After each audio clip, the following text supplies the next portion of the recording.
Let me deal with the elephant in the room. Yeah. I think our bosses owe you an apology for putting you in this situation, because I don't know what to believe. She is now a paid contributor by NBC News. So I have no idea whether any answer she gave to you was because she didn't want to mess up her contract. She wants us to believe that she was speaking for the RNC when the RNC was paying for her. So she has credibility issues that she still has to deal with. Go ahead, Kimberly. Point about credibility. As a journalist and as a lawyer, I think about credibility all the time. Credibility of sources, credibility of witnesses, and for the reasons that you laid out, and also the timing that she is only here after she got ousted from Trump's RNC. Her credibility is. There have been attempts to book her as RNC chair in this show for years. Yes. So her credibility is completely shot. So I have to do what Maya Angelou said. I believe what they do and not what anything that she said today. And in that, I know that she habitually lied.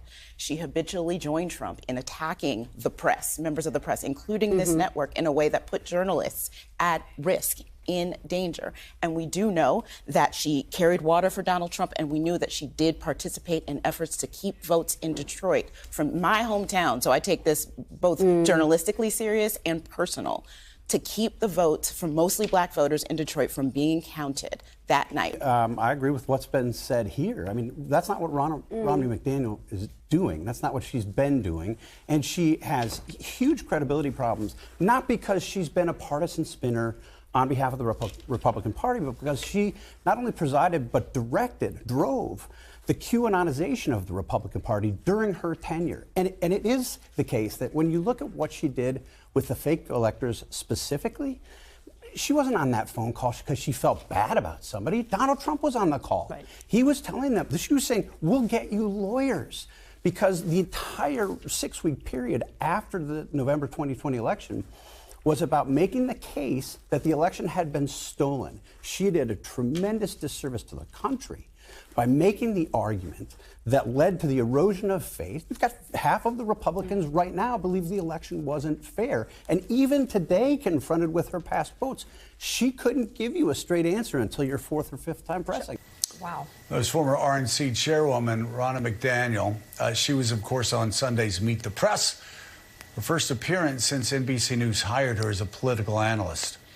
We've, as we said earlier today, been inundated with calls throughout the weekend about NBC's decision to hire Ronna McDaniel.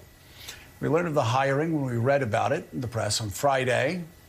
We weren't asked about our opinion on the hiring, but if we were, we would have strongly objected for several reasons, including, but not limited to, Ms. McDaniel's role in Donald Trump's fake elector scheme and her pressuring of election officials to not certify election results. And what she said right there kind of explains exactly what we are saying and why we feel the way we do. I mean, we are all for NBC News seeking out conservative Republican voices. We need that for balance in all of our coverage, including election coverage.